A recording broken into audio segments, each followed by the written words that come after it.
اب اللہ کے حبیب صلی اللہ تعالیٰ علیہ وسلم نے جو بیان فرمایا کہ وَخَرَابُ یثرب خروج الملحمۃ الکبریٰ. خروج الملحمہ، ملحمہ کیا ہے یہ؟ اب اس پر میں بات کروں. دنیا کی سب سے بڑی جنگ، ملحمہ جو ہے یہ لحم سے بنا ہوا ایک لفظ ہے. گوشت کاٹنے کی جو دکان ہے اس کو ملحم بھی کہتے ہیں. ملحمہ، اس میں گوشت کے ٹکڑے ٹکڑے ہو جائیں گے، جس کی وجہ سے اس کو بہت بڑی ملحمۃ الکبریٰ، یعنی اللہ کے حبیب صلی اللہ تعالیٰ علیہ وسلم نے یہ فرمایا خراب یثرب خروج الملحمہ. ملحمہ کیا ہے؟ ایک بہت بڑی جنگ ہے. دوسری حدیثوں سے اس کے متعلق جو تائید ملتی ہے، ایک حدیث میں یہ بھی میرے آقا صلی اللہ تعالیٰ علیہ وسلم نے فرمایا قیامت اس وقت تک نہیں آئے گی جب تک کہ رومیوں کے ساتھ تم آماق میں یا دابق میں نہ اتر جاؤ. یہ دو جگہوں کے نام میں بتا رہا ہوں، مرج دابق اور آماق یہ لفظ آئے ہیں. اور ایک حدیث میں ہے حضور صلی اللہ تعالیٰ علیہ وسلم نے فرمایا ملحمۃ الکبریٰ ہوگی، سب سے بڑی جنگ ہوگی مسلمانوں میں اور عیسائیوں میں، اور یہ غوطہ میں ہوگی جو دمشق کا ایک علاقہ ہے. غوطہ حدیث میں لفظ بھی آیا ہے. مسلمانوں کا مرکز غوطہ ہوگا. اس وقت تمام مسلمان وہاں جمع ہوں گے دمشق میں، غوطہ. اور جو جنگ ہوگی وہ علاقہ ہے مرج دابق، جو حلب کے قریب ہے. ایک بہت بڑا میدان ہے، اب بھی موجود ہے، جس کو آج انگلش میں ایلیپو کہتے ہیں، وہ حلب ہے. حلب کے قریب میں یہ علاقہ موجود ہے. اب ملک شام کی حیثیت کو بھی آپ سمجھ لیں. قیامت کی نشانیوں میں اللہ کے حبیب صلی اللہ علیہ وسلم نے یہ بھی فرمایا کہ جو مومن ہوں گے وہ سب ملک شام کی طرف ہجرت کر جائیں گے. سب کس طرف جائیں گے؟ ملک شام کی طرف، جس کو سیریا کہتے ہیں، اور عربی میں کچھ لوگ سوریا کہتے ہیں. سیریا کی طرف سب لوگ چلے جائیں گے. آج آپ یہ سوچ رہے ہوں گے کہ سیریا چھوڑ کر کے لوگ جا رہے ہیں، اور ایسے حالات میں آپ کہہ رہے ہیں کہ سارے لوگ سیریا میں آئیں گے. چاہے پورا سیریا آج خالی ہو جائے، پھر بھی مجھے میرے آقا صلی اللہ علیہ وسلم کی حدیث پر یقین ہے. میرے آقا نے فرمایا کہ پورے مومنین ہجرت کریں گے تو ضرور وہ ہجرت کریں گے. آج یا کل تمام مومنین وہ جمع ہوں گی، کیونکہ شام جو ہے ارض حشر و نشر ہے. یعنی قیامت کا میدان ملک شام کو بنایا جائے گا. یہ بھی حدیث پاک میں ہے. قیامت کا میدان کہاں ہوگا؟ ملک شام کو بنایا جائے گا، اور تمام مومنین ملک شام کی طرف ہجرت کر کے جائیں گے. اب یہ جو ملحمۃ الکبریٰ ہے، سب سے بڑی جنگ، کتنے لوگوں کے مقابل میں آپ کھڑے ہوں گے جانتے ہیں آپ؟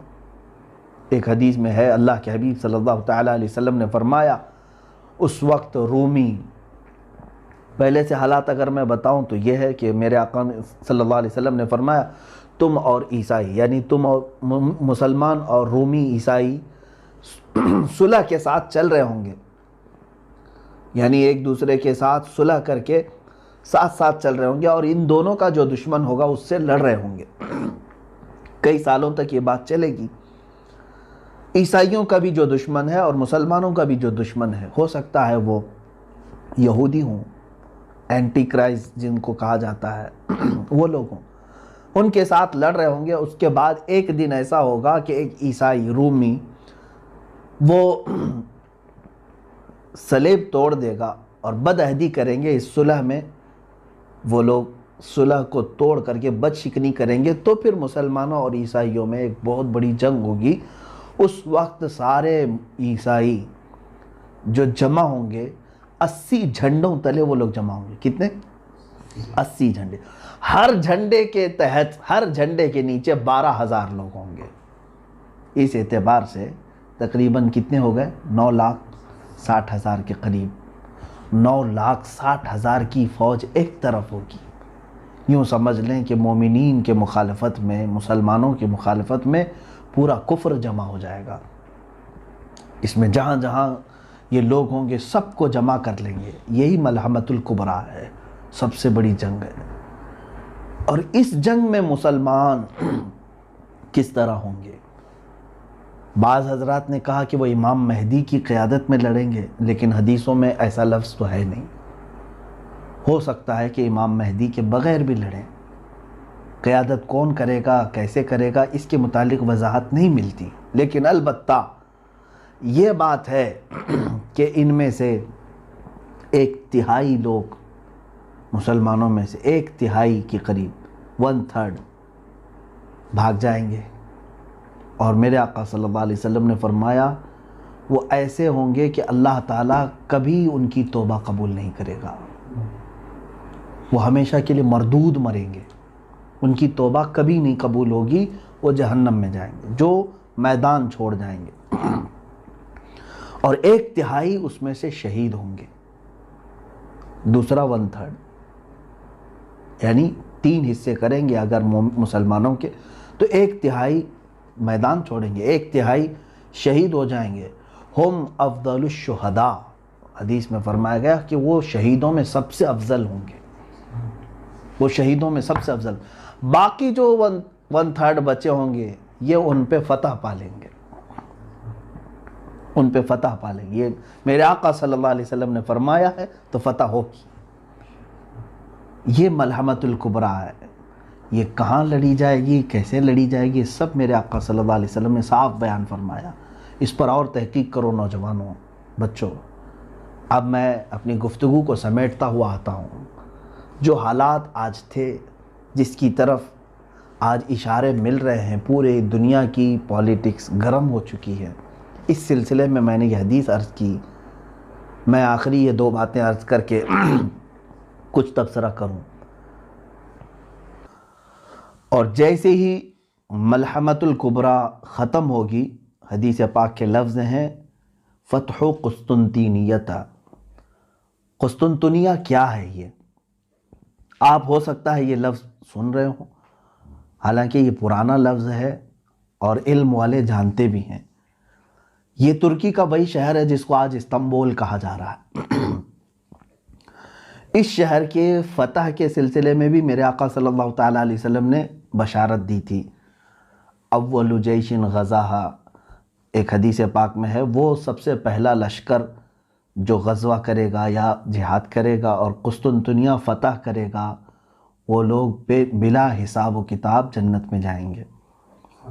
وہ فتح قسطنطنیہ جو ہے وہ پہلے کے دور میں ہو چکی ہے، حضرت عمر فاروق رضی اللہ تعالیٰ عنہ کے زمانے میں، اور اس کے بعد کئی مرتبہ جو ہے یہ شہر فتح ہوا ہے۔ سلطان محمد فاتح کا بھی نام آتا ہے اس میں، جو قسطنطنیہ جنہوں نے فتح کیا، کافروں کے ہاتھ میں گیا پھر فتح کیا، ان کے ہاتھ میں گیا پھر فتح کیا۔ اب تو چونکہ یہ ترکی کے پاس ہے، ترکی کا بڑا شہر ہے، اور ابھی ترکی میں مسلمان ہیں، اسلامی حکومت ہے، لیکن جہاں تک خدشہ میرا ہے، میں اپنی بات کر رہا ہوں، ہو سکتا ہے یہ ترکی کے ہاتھ سے نکل جائے گا۔ استنبول شہر یہ پھر سے عیسائیوں کے ہاتھ میں ہو سکتا ہے چلا جائے، اور ایک زمانے تک ان کے ہاتھ میں رہے گا، کیونکہ آج کے جو حالات بتا رہے ہیں، لبرلزم وہاں پر کافی بڑھ چکا ہے۔ جو بلکہ میں اگر بتاؤں، آپ تحقیق کریں، ترکی کی حکومت کا جو آئین ہے، وہاں کا جو نظام ہے، اس میں بھی یہ چیز موجود ہے کہ وہ ترکی کوئی ایک مذہبی حکومت نہیں، یعنی وہاں کا کوئی سرکاری مذہب نہیں ہے، بلکہ وہ جیسے انڈیا ہے سیکولر ہے، ہمارا کوئی سرکاری مذہب نہیں، اسی طرح سے ترکی کا بھی انہوں نے بنایا ہے۔ جب خلافت عثمانیہ ختم ہوئی تھی تب یہ بنایا گیا تھا اس طرح سے کہ موجودہ صدر نے اسلامی کام زیادہ کیے ہیں، لیکن آج بھی وہاں کا نظام ہے وہ سیکولر ہے، اور آج بھی بہت سارے وہاں امریکہ کے پٹھو موجود ہیں، بہت سارے ایسے جو منافق ہیں، وہ اپنے ماحول کو بڑھانے کی کوشش کر رہے ہیں۔ تو مجھے جہاں تک اندیشہ لگتا ہے استنبول ان کے ہاتھ سے جائے گا اور عیسائیوں کے قبضے میں رہے گا، چونکہ حدیث پاک میں جو ترتیب بتائی گئی ہے، پہلے عمران و بیت المقدس، بیت المقدس کی آبادی اور مدینے کی ویرانی، مدینے کی ویرانی ملحمۃ الکبریٰ کا ظہور ہوگا، یعنی بڑی جنگ ہوگی۔ اب وہ بڑی جنگ سالوں تک نہیں چلے گی، ایک بات یہ بھی سمجھ لے، جیسے وار نہیں ہے یہ world war first, world war two جس طرح سے ہوئی، بہت سارے لوگ اس کو ورلڈ وار 3 بھی سمجھ رہے ہیں۔ میں جہاں تک سمجھتا ہوں یہ ورلڈ وار 3 کی بات نہیں ہے جو ملحمۃ الکبریٰ میں بتائی گئی ہے۔ ورلڈ وار 3 ہو سکتی ہے آپسی ممالک میں، لیکن یہ جو ہے وہ صرف 2 دن 3 دن یا 4 دن کا ذکر آیا ہے۔ وار جو ہے کنٹینیو چلتی رہتی ہے۔ یہ جیسے جنگ بدر ہوئی 1 دن میں ختم ہوئی، جنگ احد تھی 1 دن میں ختم ہوئی، اسی طرح سے ملحمۃ الکبریٰ بھی جو ہے یہ بہت لمبے سالوں تک یا مہینوں تک نہیں چلے گی، زیادہ سے زیادہ اس کی مدت 1 ہفتہ ہو سکتی ہے آدھی سے پاک کی روشنی کے مطابق۔ تو عزیزان گرامی، اب ملحمۃ الکبریٰ کے ختم کے بعد کیا ہوگا؟ قسطنطنیہ فتح ہوگا۔ تو فتح ہونے کی جو بات کی گئی ہے، اگر آلریڈی پہلے سے وہ مسلمانوں کے قبضے میں ہے تو پھر فتح کی بات کیسے فتح کی بات کیسے ہو سکتی ہے؟ اور فتح قسطنطنیہ سے مراد اگر پہلے والی فتح جو حضرت عمر کے زمانے میں ہوئی یا سلطان محمد فاتح کے زمانے میں ہوئی، تو پھر یہ بھی ماننا پڑے گا کہ اس سے پہلے ملحمۃ الکبریٰ ہو چکی ہے، اس سے پہلے مدینہ ویران ہو چکا ہے، اس سے پہلے بیت المقدس کی یہ ساری ترتیب الٹ جائے گی۔ تو اسی لیے میں نے کہا کہ ہو سکتا ہے استنبول شہر آج کا یعنی عیسائیوں کے قبضے میں چلا جائے، پھر فتح ہوگا۔ اور وہ فتح کیسے ہوگی؟ جنگ سے نہیں، بلکہ حدیث پاک میں ہے وہ الملحمۃ الکبریٰ میں سے 1/3 جو لشکر تھا مسلمانوں کا، وہی جائیں گے فتح قسطنطنیہ کے لیے، اور وہ امام مہدی کی قیادت میں ہوں گے۔ امام مہدی کی قیادت میں ہوں گے۔ اس میں یہ بتایا گیا ہے کہ وہاں پر وہ لوگ بغیر کسی قتل کے، بغیر کسی لڑائی کے قسطنطنیہ کو کیسے فتح کریں گے؟ مسلمان نعرہ لگائیں گے، لا الہ الا اللہ واللہ اکبر، جیسے وہ ایک بار بلند آواز سے کہیں گے اس کا ایک حصہ فتح ہو چکا ہوگا، دوسری مرتبہ کہیں گے تو استنبول کا دوسرا حصہ فتح ہو چکا ہوگا، یہ حدیث پاک میں موجود ہے۔ تیسری مرتبہ مسلمان نعرہ تکبیر اس طرح بلند کریں گے، لا الہ الا اللہ واللہ اکبر، قسطنطنیہ یعنی استنبول شہر فتح ہو چکا ہوگا۔ اب جو بات بتانی ہے وہ بہت اہم ہے، بہت اہم ہے۔ یہاں تک کی بات تھی، جیسے یہ قسطنطنیہ فتح کر کے ابھی اپنی یعنی تھکان کو دور بھی نہیں کر چکے ہوں گے، اسی وقت ایک آدمی ان کے پیچھے سے یہ اعلان کرے گا کہ اے مسلمانوں، دجال ظاہر ہو چکا ہے، تمہارے گھروں میں گھس کر کے تمہارے بیوی بچوں کو ختم کر رہا ہے، تو سارے پریشان ہو جائیں گے۔ ایک آفت ابھی ختم نہیں ہوئی تھی کہ دوسری آفت آ گئی۔ اب دجال کے ظہور کی خبر جیسے ہی سنیں گے، اس وقت میرے آقا صلی اللہ تعالیٰ علیہ وسلم فرماتے ہیں 10 گھوڑ سوار، گھوڑے کا ذکر ہے، 10 گھوڑ سوار قسطنطنیہ سے نکلیں گے، پھر وہ ارض مقدس کی طرف آئیں گے یا اپنے وطن آئیں گے، اور بہت تیزی سے آئیں گے، جبکہ وہ خبر شیطان نے پھیلائی تھی جھوٹی ہوگی۔ پہلے جو شیطان کہے گا کہ دجال آ چکا ڈرانے کے لیے، لیکن جب وہ تمام مسلمان واپس اپنے اپنے گھر آئیں گے تب حقیقت میں دجال آ چکا ہوگا۔ اب سنیں، بڑی بات ہے، اللہ کے نبی صلی اللہ علیہ وسلم نے فرمایا میں ان میں سے ہر گھوڑ سوار کو جانتا ہوں، اس کا نام بھی، اس کے باپ کا بھی نام، اور اس کے گھوڑوں کے رنگ بھی جانتا ہوں۔ یہ رسول کریم صلی اللہ علیہ وسلم نے فرمایا۔ اس کا مطلب مجھے یہ بھی لگتا ہے کہ گھوڑ سواری قیامت تک ختم نہیں ہوگی، یا ایک حدیث پاک میں یہ بھی ملتا ہے کہ لوگ اپنے پرانے ہتھیار کی طرف واپس آ جائیں گے، پرانے ہتھیار کی طرف واپس آ جائیں گے، یہ حدیث پاک میں ملتا ہے۔ ظاہر سی بات ہے آج کے دور میں ہم سائیکل اور موٹر سائیکل پر چلنا نہیں چاہ رہے ہیں، رفتار اتنی تیز ہو چکی ہے، ہم جو ہے اب کاروں میں، اور کاروں سے زیادہ اب اور تیز ہم دیکھنا چاہ رہے ہیں، بلٹ ٹرین آ چکی ہے، اس سے زیادہ تیز ہم تو ایروپلین دیکھ چکے ہیں، راکٹ دیکھ چکے ہیں۔ اتنی تیزی کے زمانے میں پھر گھوڑے کا تصور کیسے؟ گھوڑا کیوں استعمال کرے گا کوئی؟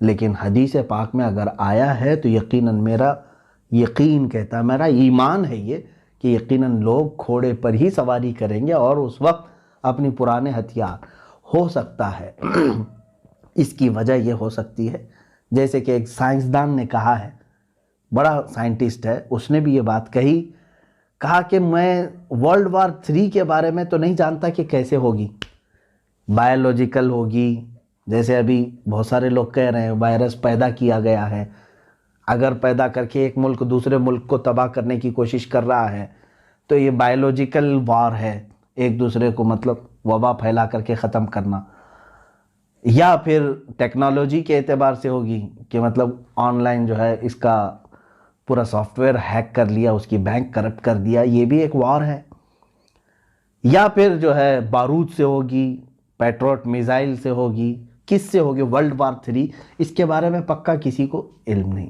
اس سائنٹسٹ نے بھی یہ کہا، یہ تو مجھے نہیں معلوم کہ ورلڈ وار 3 کس طرح کی ہوگی، لیکن یہ میں ضرور بتاؤں گا کہ ورلڈ وار 4 اگر ہوئی تو پھر وہ لکڑیوں اور تلواروں سے ہی ہوگی۔ وہ کیوں؟ اس سے پوچھا گیا تو اس نے کہا ورلڈ وار 3 میں لوگ اپنے پاس جو کچھ بھی ہے ایک دوسرے پر ڈال کر کے سب تباہ کر چکے ہوں گے، ان کے پاس کچھ بھی نہیں بچا ہوگا۔ یہ ہو سکتا ہے، یہ تشریح سمجھنے فہم کے قریب ہے۔ ہر ملک آج ایک دوسرے کو ڈرا رہا ہے اپنے نیوکلیائی پاور ہونے کا، اس کے پاس نیوکلیئر ہے اور ڈرا رہا ہے ایک دوسرا ملک، اور ممالک کے درمیان یہ رسہ کشی تو آج اتنی عروج پر آ گئی ہے، بارڈر کے مسئلے آج دیکھ رہے ہیں ہم، ہر ایک ملک جو ہے اب اس میں جو بڑے بڑے جو ممالک ہیں جن کے پاس آج بارود ہے،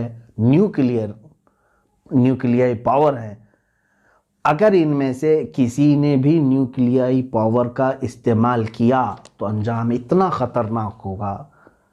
آپ نے تاریخ پڑھی ہوگی کہ امریکہ نے ناگاساکی اور ہیروشیما پر جو نیوکلیائی بم گرائے تھے، ایٹم بم گرائے تھے، آج سے وہ تقریباً 80 سال کے قریب ہو گئے، زیادہ عرصہ ہو گیا، 70 سال کے قریب ہو گئے، آج تک وہ زمین بنجر ہے، وہاں سے کوئی ایک سبزہ نہیں اگتا، وہاں کے لوگ معذور پیدا ہوتے رہے سالوں تک، اتنی خطرناک اس کی زہریلی گیس ہے۔ اور اگر وہ اس زمانے کا نیوکلیئر تھا، اب اس وقت اور پتہ نہیں اس میں کتنا ڈیولپ کر چکے ہوں گے۔ ایک ایک ملک کے پاس اتنا نیوکلیئر ہے کہ یہ دنیا کو پوری دنیا کو ختم کرنے کے لیے اپنا وہ استعمال کر سکتے ہیں، اور اگر کسی ملک نے تھوڑا سا بھی ایک دوسرے کے حق میں استعمال کیا تو مجھے جہاں تک لگتا ہے سارے ویپن، سارے مشینیں، ساری چیزیں ختم کر دی جائیں گی، سارے تار ٹوٹ جائیں گے، نہ کوئی مشین ہوگی، نہ کوئی موبائل ہوگا، نہ کوئی سیٹلائٹ ہوگا، پھر لوگ کس چیز پر آئیں گے؟ واپس اسی کلاڑی پر آئیں گے، انہی تلواروں پر، انہی لاٹھیوں پر آئیں گے۔ تو یہ ہو سکتا ہے، اور قیامت کی نشانی میں یہ ہے۔ بہرحال بات میری طویل نہ ہو جائے، عزیزان گرامی وقار، آج پوری دنیا کے حالات اس طرف آ رہے ہیں، آپ غور سے دیکھنا کہ بیت المقدس کی طرف آپ کی توجہ ہمیشہ رہے۔ یہ پورے دھیان بھٹکانے کی کوشش تھی پوری دنیا میں، ہم سب کے ذہن کو دوسری طرف ڈالنے کی، کہ آج یروشلم کو کیپٹل بنانے کی یہودیوں نے ایسی سازش کی کہ پوری دنیا کو ایک وبا کے چکر میں مبتلا کر رکھا، اور سب کو ڈر کے ماحول میں، لاک ڈاؤن کے ماحول میں، کوئی پروٹیسٹ نہ کر سکے، کوئی باہر نہ آ سکے، قید کر دیا۔ ایک طرف اسلامی ممالک جن کو ہم کہہ رہے ہیں ان کو زرخرید غلام بنا چکا ہے، یہ سارے سعودی ہوں، جتنے بھی اس کے ہم نوا ہوں، ان میں سے کسی کے بھی اندر اس کے خلاف بولنے کی ہمت نہیں، جسارت نہیں، بلکہ اب تو یہ اپنے بارڈر بھی اسرائیل کے استقبال کے لیے کھولنے کو تیار ہیں۔ ایک بات یہ بھی حدیث پاک میں موجود ہے، اللہ کے حبیب صلی اللہ علیہ وسلم نے فرمایا وَيْلٌ لِّلْعَرَبِ مِن شَرٍ قَدِ اقْتَرَبَ، تمام عرب کے لیے تباہی ہو، ویل ہے، بربادی ہو، ایسے شر سے جو بہت ہی قریب آ چکا ہے۔ ایک حدیث پاک میں ایک ایسا فتنہ اٹھے گا کہ عرب سب تباہ ہو جائیں گے، عرب سب مریں گے۔ اب وہ کون سا فتنہ ہوگا وہ ہم دیکھ رہے ہیں، اور حدیث پاک کے لفظ یہ ہیں، میرے آقا صلی اللہ علیہ وسلم نے فرمایا اس فتنے میں جتنے عرب مارے جائیں گے وہ سب جہنم میں جائیں گے، قتلاھا فی النار، حضور صلی اللہ علیہ وسلم نے فرمایا اس فتنے کے جتنے مقتولین ہیں، جتنے مارے جائیں گے، وہ سب جہنم میں ہوں گے، کیونکہ یہ سب دنیاوی غرض سے لڑ رہے ہوں گے آپس میں، اور یہ دنیاوی غرض سے لڑ کر کے مر رہے ہوں گے اور یہ جہنم میں جائیں گے۔ ہو سکتا ہے یہ وہی زمانہ ہے جس میں عرب تباہی کی طرف جائیں گے، ان کی تباہی قریب ہے۔ اور میں نے ایک حدیث پاک اس سے قبل بھی آپ کے سامنے رکھی تھی۔ اللہ کے حبیب صلی اللہ تعالیٰ علیہ وسلم نے فرمایا ایک بادشاہ ہوگا، اس کے مرنے کے بعد اس کی گدی کو، اس کے تخت کو حاصل کرنے کے لیے 3 لوگ لڑیں گے، اور تینوں کو وہ تخت نہیں ملے گا، یہاں تک کہ یہ قتل و خون ریزی عام ہو جائے گی، اور یہ تباہی کا ایک دہانا شروع ہوگا۔ آج کے جو وہاں عرب کے بادشاہ کی جو سچویشن ہے وہ ایسی ہی ہے۔ میں یہ ایگزیکٹ نہیں کہہ رہا کہ اسی زمانے کے لیے یہ بات کہی گئی، ہو سکتا ہے اس کے بعد بھی ہوگا، لیکن حالات یہ بتا رہے ہیں کہ اس بادشاہ کے مرنے کے بعد یہاں پر بھی 3 دعوے دار ہیں۔ آلریڈی 2 کراؤن پرنسز کو ان لوگوں نے 2 کراؤن پرنس کو انہوں نے ہٹایا، اب تیسرا یہ جو بیٹھا ہوا ہے۔ اب دیکھیں حالات کس کروٹ پر لے جاتے ہیں۔ میں حالات کی طرف لے کر کے آیا، اے مسلمانوں، ان حالات میں بھی میرے آقا صلی اللہ تعالیٰ علیہ وسلم نے ہماری دستگیری فرمائی ہے، ہماری رہنمائی فرمائی ہے۔